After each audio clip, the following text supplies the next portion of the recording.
If you were to ask me, what's my favorite bottom-dwelling fish to keep? I'd tell you without a doubt, it's the Panda Corydoras, a popular catfish species often found in the clear, fast-flowing rivers of Peru and Ecuador. These little guys can grow up to 2 inches or 5 centimeters and have a lifespan of 5 to 10 years with proper care, which is pretty amazing. Whenever I see them in my community tank, I can't help but notice their peaceful, lively personalities, and honestly, they're just a joy to watch. In this video, we'll explore the pros and cons of keeping this adorable bottom dweller and take a closer look at whether or not they're compatible with Neocaridina shrimp. Let's dive right in. Starting with the pros. First off, Panda Corydoras are small in size. As I mentioned earlier, they grow to about 2 inches, which is just slightly larger than a pygmy cory by about an inch, but still much smaller than some of the other Corydoras species out there.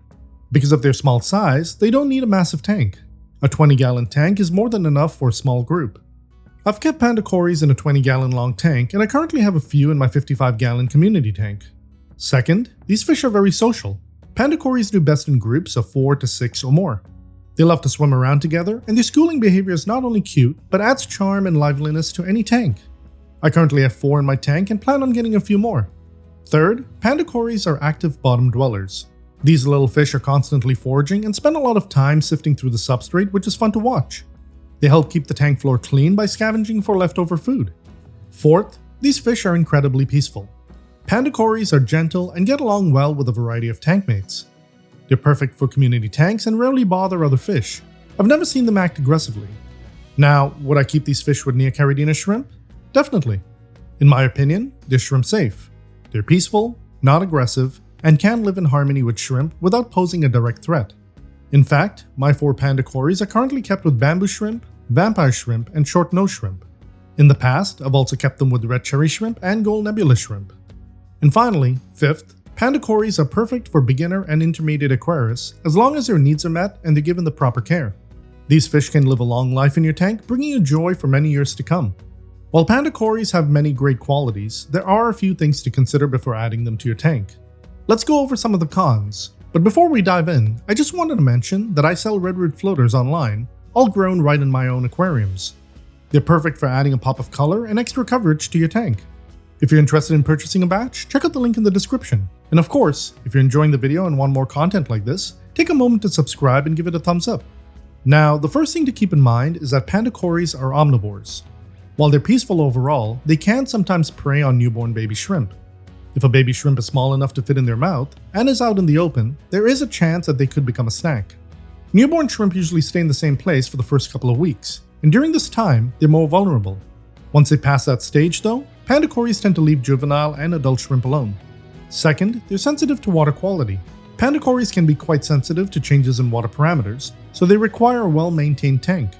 They need a stable pH of about 6 to 7.5, soft to moderately hard water, and a temperature between 67 and 77 degrees Fahrenheit, which is about 19 to 25 degrees Celsius.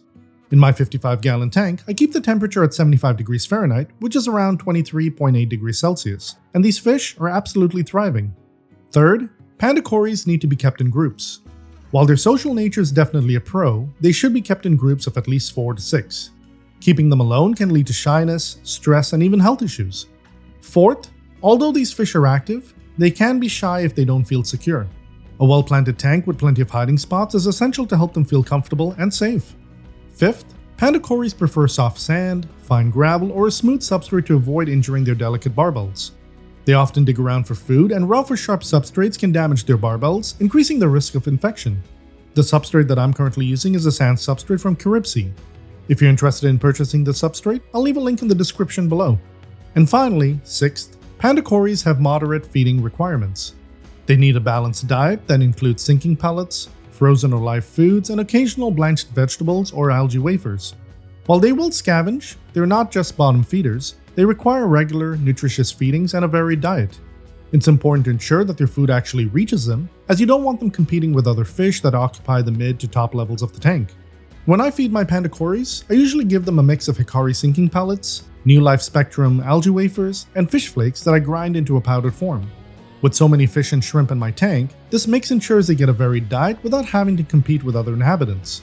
So what do you think about Panda Corydoras?